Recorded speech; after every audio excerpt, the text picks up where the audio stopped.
국가기상위성센터 총정리집에 오신 여러분 환영합니다. 저는 오늘 강의 진행을 맡은 윤지향입니다. 반갑습니다. 자, 시작하기 전에 국가기상위성센터 들어본 적이 있으실까요? 조금은 생소한 느낌이 들 수 있을 것 같은데요. 지금부터 제가 준비한 강의를 통해 국가기상위성센터는 어떤 곳이고 우리에게 어떤 도움을 주는지에 대해서 낱낱이 파헤쳐 보도록 하겠습니다.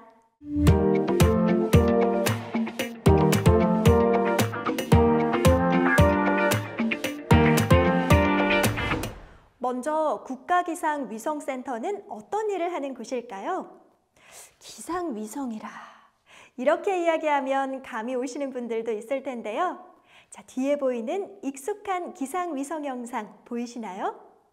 우리는 매일 아침 제공되는 날씨 예보에 따라 옷차림을 선택하기도 하고 그날의 일정을 정하기도 하잖아요. 이렇게 여러분이 TV나 인터넷을 통해 자주 접할 수 있는 이 기상위성 영상을 서비스하는 곳이 바로 국가기상위성센터입니다. 기상청 소속기관인 국가기상위성센터는 우리나라 지역을 포함한 전 지구의 날씨, 기후, 환경 등에 대해 정확하고 신뢰도 높은 위성 자료를 국내외 사용자에게 신속하게 제공하는 국내 유일의 기상위성 전문기관인데요. 이 밖에도 우주기상 업무, 위성 활용 기술 연구개발 사업 등을 통해 다양한 위성 자료를 제공하고 매년 반복되는 태풍이나 집중호우에 따른 기상 악화 집중 감시 업무도 수행하고 있는 곳이에요. 지난 2009년 4월 30일 정식 기관으로 독립하게 된 국가기상위성센터는 충청북도 진천에 위치하고 있는데요. 많고 많은 지역 중 진천에 자리를 잡은 이유는 무엇일까요? 바로 국가기상위성센터 입지의 가장 중요한 조건, 주파수 방해를 받지 않기 때문이에요. 위성의 주파수 방해를 받지 않기 위해서는 주변에 높은 건물이 없어야 하는데 이 부분이 충족됐고요. 또한 대전에 위치한 항공우주연구원과 가까운 거리까지 맞아떨어지면서 국가기상위성센터가 충청북도 진천에 자리 잡게 된 거죠. 한마디로 정리하자면 국가기상위성센터는 우리 생활과 밀접하게 연관된 자연현상 중 하나인 날씨 정보를 제공하는 곳이라고 할 수 있겠네요.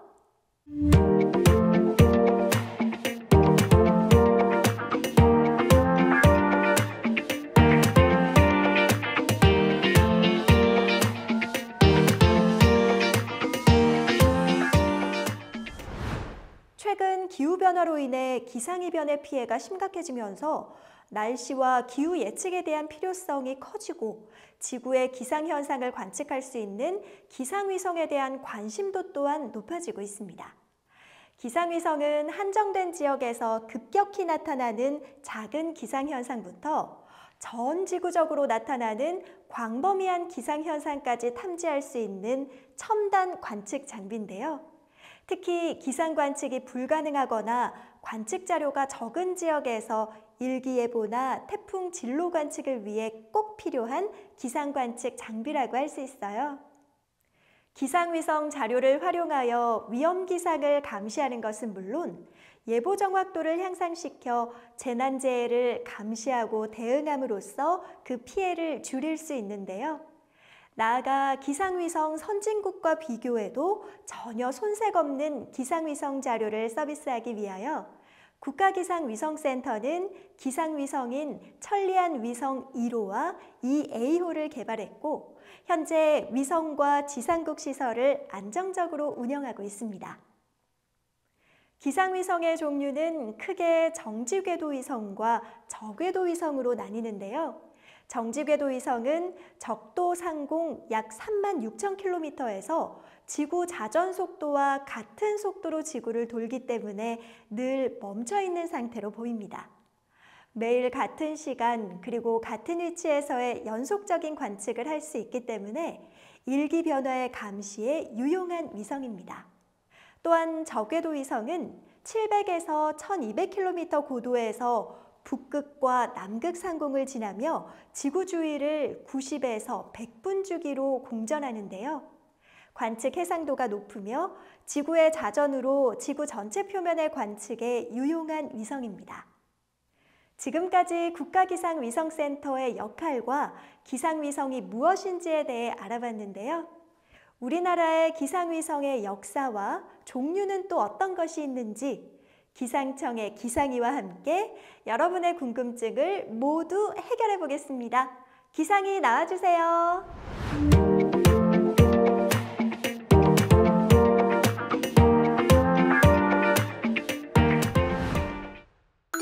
안녕하세요. 귀염둥이 기상이 등장! 자, 저에게 무엇이든 물어보세요. 제가 여러분의 궁금증이 다 풀릴 때까지 대답해드리겠습니다. 오, 기상이 자신만만한 모습 멋진데요? 갑자기 엄청나게 든든해집니다. 오케이, 좋습니다. 아니, 좀 전에 제가 기상위성은 무엇인지 소개를 하다 보니 궁금한 점이 생기더라고요.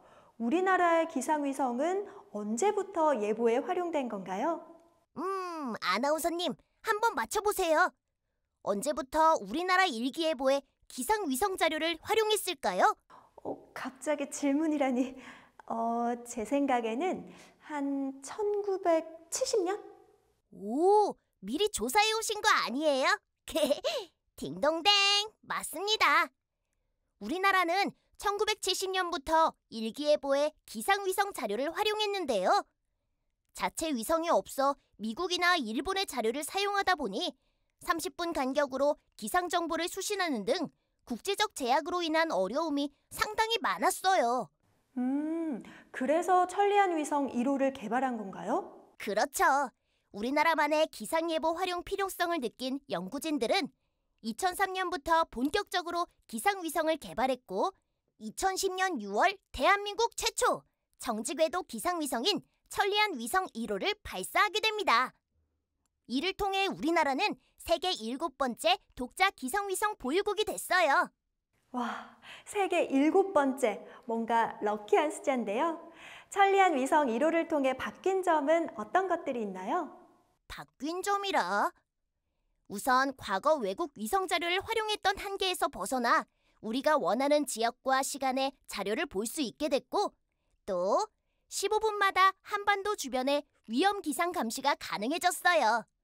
2011년 4월부터 정식 서비스를 시작한 천리안 위성 1호는 정말 많은 임무를 수행합니다.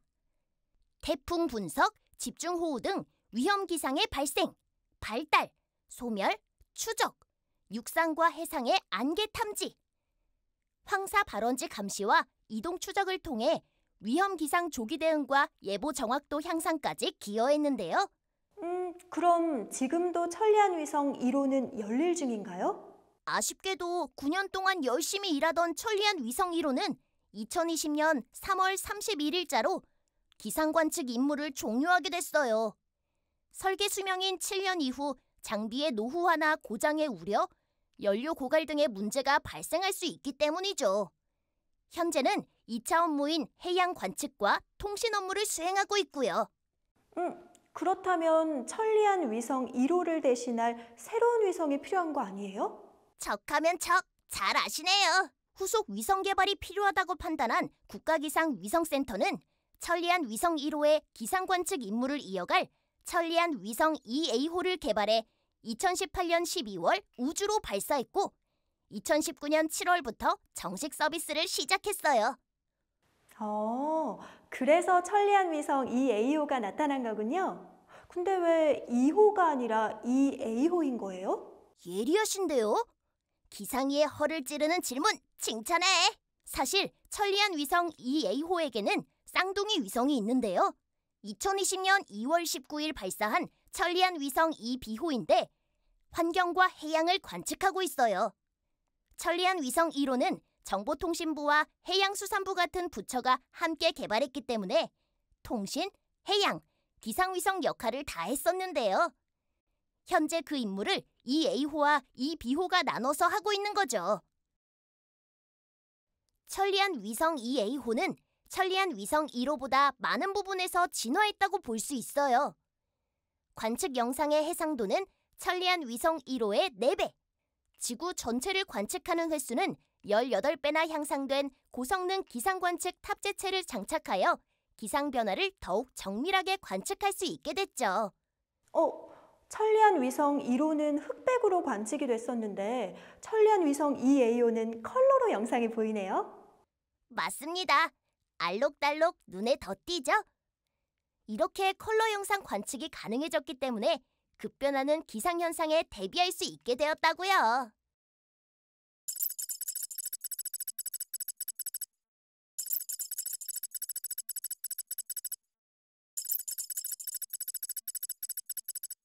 짜잔! 이 영상은 천리안 위성 2A호가 관측한 태풍의 모습인데요. 천리안 2A호 관측 영상을 통해 태풍의 이동 경로를 정확하고 세밀하게 추적함으로써 태풍 예보 정확도 향상에 많은 도움을 줬어요.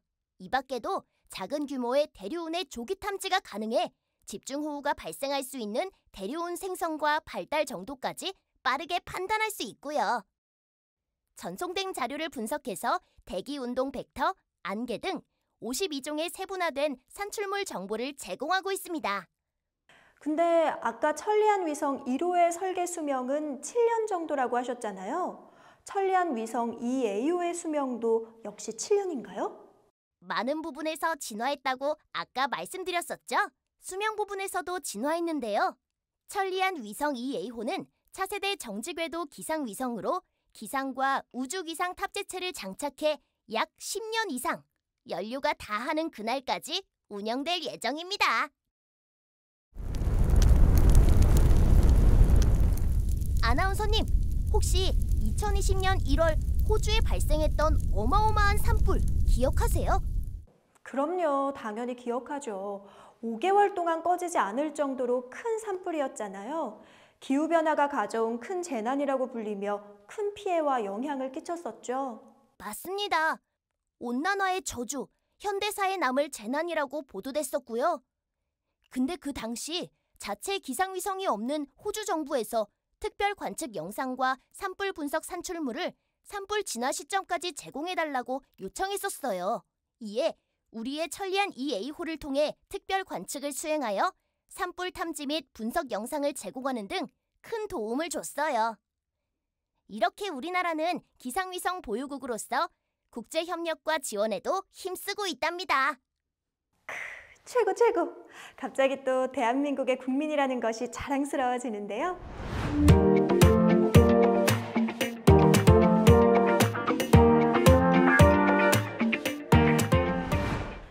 지금까지 귀염둥이 마스코트 기상이와 함께 기상위성의 역사와 종류, 그리고 필요한 이유들에 대해서 알아봤는데요. 이야기를 듣다 보니 한 가지 궁금한 점이 생겼어요. 국가기상위성센터는 현재 천리안 위성 2A호의 자료를 받아서 모든 업무가 진행되고 있는 거잖아요. 어떤 식으로 운영되고 있는지도 설명해 주세요. 접수! 바로 설명해 드릴게요. 국가기상위성센터는 지상국 시스템을 안정적으로 운영하고 있습니다. 지상국은 천리안 위성 2A호로부터 기상과 우주기상 자료를 수신함과 동시에 처리, 분석, 관리, 서비스를 담당하고 있는데요. 국가기상위성센터는 천리안 위성 자료를 직접 수신하는 것은 물론 전 세계의 다양한 위성 자료를 직접 간접으로 수신해 활용합니다.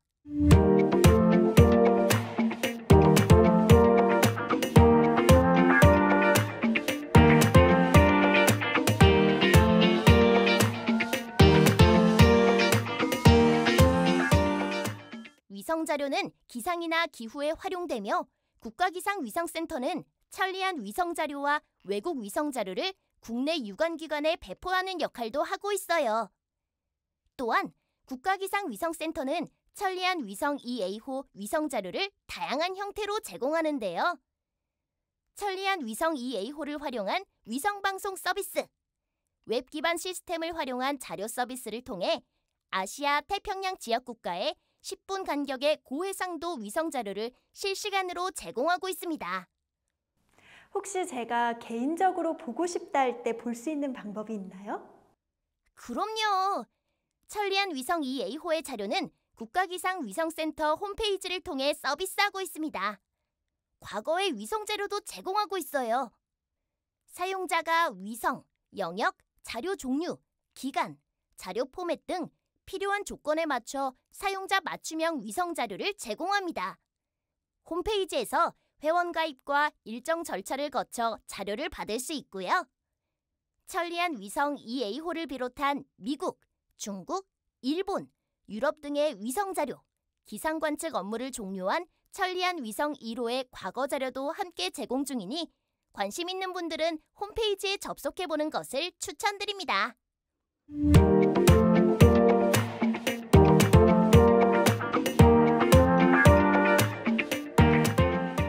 기상이와 함께하는 무엇이든 물어보세요. 기상이와 함께하고 있습니다. 저희가 지금 위성에 대해서 이야기를 나눴다면 이번에는 위성 전문가에 대해 이야기 나눠보려고 하는데요. 기상이, are you ready? 준비됐습니다. 지금 위성 전문가 꿈나무들이 이 영상을 시청하고 있을 텐데요. 기상과 위성 분야에 관심이 있는 친구들이 참고할 수 있는 직업에 대해서 기상이가 직접 소개해 줄 수 있을까요? 우선 기상과 위성 분야에는 많은 직업이 있습니다. 한 번씩 들어보셨을 만한 직업인 예보 분석관, 기상캐스터, 기상 전문 기자도 있고요. 기상학자나 인공위성 개발원, 기상 컨설턴트처럼 조금은 생소한 직업도 있는데요. 생각보다 꽤 다양한 전문적인 직업들이 있습니다. 오, 우리에게 익숙한 기상캐스터나 기상 전문 기자 외에도 다양한 직업이 있네요. 말씀하셨던 직업을 가진 분들이 모두 국가기상위성센터에서 근무하고 있는 건가요? 그건 아니고요. 오늘은 국가기상위성센터와 밀접한 관련이 있는 직업인 기상직 공무원과 기상연구원에 대해 알아보겠습니다.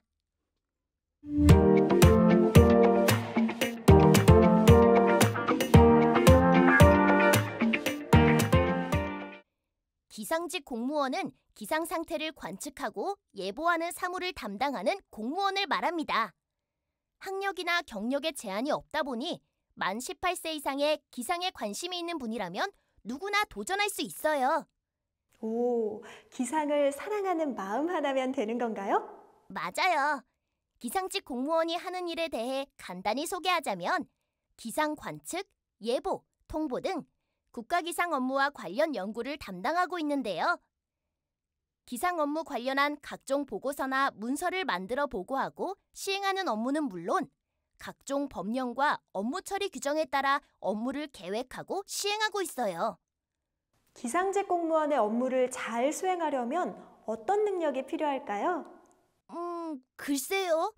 아무래도 행정에 관련된 모든 법령을 이해하고 실제 적용할 수 있는 사무 능력과 언어 전달 능력이 가장 중요하겠죠. 그리고 또 하나, 기상직 공무원은 국민에 대한 봉사자로서 공공의 이익을 실현하고 공무 수행 과정을 올바르게 실천해 나갈 수 있는 직업 윤리의식이 빛나는 사람이 필요합니다. 국민에 대한 봉사자라는 말이 정말 와닿는데요. 그렇다면 기상직 공무원은 어떻게 선발되고 있나요? 네, 기상직 공무원은 국가에서 시행하는 시험을 통해 선발되므로 취업하기 위해서는 관련 시험 정보를 꼼꼼하게 확인하고 준비하는 것이 좋겠죠?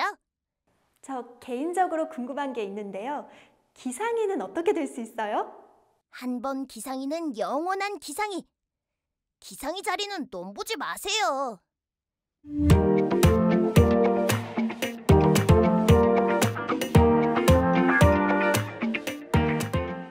다음은 기상연구원입니다.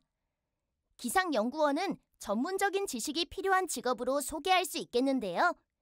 공기의 흐름 방향, 속도, 기압, 온도, 습도 등 지구 대기의 물리적 특성을 분석하여 기상 관측과 예측을 정확하게 분석할 수 있는 방법을 연구하고 있습니다. 기상연구원도 역시 기상을 사랑하는 마음 하나면 지원이 가능할까요? 기상을 사랑하는 마음이 있다면 아무래도 가산점이 붙을 수 있겠죠? 그렇지만 기상연구원은 조금 전문적인 지식이 필요해요.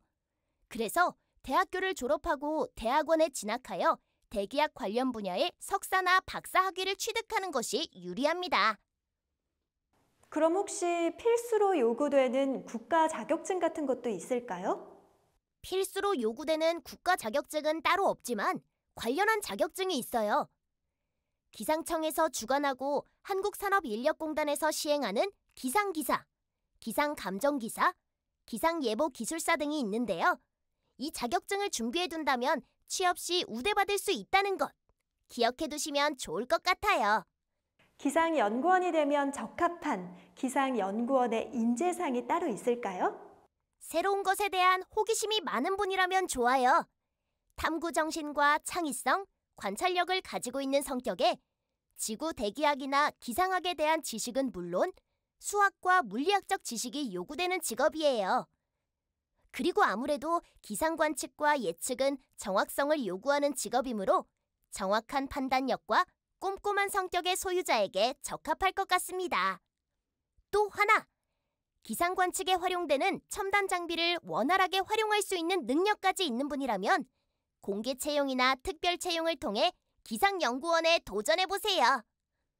좋습니다. 기상이 설명 아주 나이스! 꼼꼼한 설명 잘 들었습니다. 그렇다면 지금까지 설명해 주신 위성 전문가들은 국가기상위성센터에서만 근무할 수 있는 건가요? 아니요, 그렇지 않습니다. 기상청, 국립기상과학원, 극지연구소, 해양과학기술원 등 다양한 기상기후 분야와 개발을 할 수 있는 기관이 있기 때문에 기관별 특화된 업무에 따라 진출할 수 있어요. 오, 기상위의 적성에 맞는 건 뭐예요? 저는 온리 기상이 적성, 기상일을 하기 위해 태어난 거죠. 그렇다면 기상위가 생각할 때 앞으로 위성 전문가의 전망 어떤가요? 과학기술의 중요성이 나날이 커지고 있는데요. 실제로 국가에서도 과학 분야의 연구개발에 힘쓰고 있고 과학기술 인력의 체계적 육성과 지원을 하고 있습니다. 그렇기 때문에 앞으로 위성 전문가의 직업 전망은 다소 밝은 편이라고 생각하고요. 또 개인의 역량에 따라 다른 국가기관으로 진출할 수 있고 연구원의 경우에는 공무원으로 활약할 수 있는 등 방향성이 자유로운 직업이기 때문에 앞으로가 훨씬 더 유망하다고 생각합니다. 오늘 이렇게 기상위와 무엇이든 물어보세요 코너를 통해 학생들의 질문에 대해 답변해보는 시간을 가졌는데 기상위 기분이 어땠어요? 기상위가 도움이 될 수 있어서 정말 기뻤습니다. 실제로 저희 기관에 오시면 더 많은 정보들을 얻을 수 있으니까요. 아나운서님, 나중에 꼭 국가기상위성센터에 방문해주세요. 제가 견학시켜드릴게요. 네, 좋습니다. 제가 꼭 방문하도록 하겠습니다. 오늘 고생했어요, 기상위. 우리 또 만나요.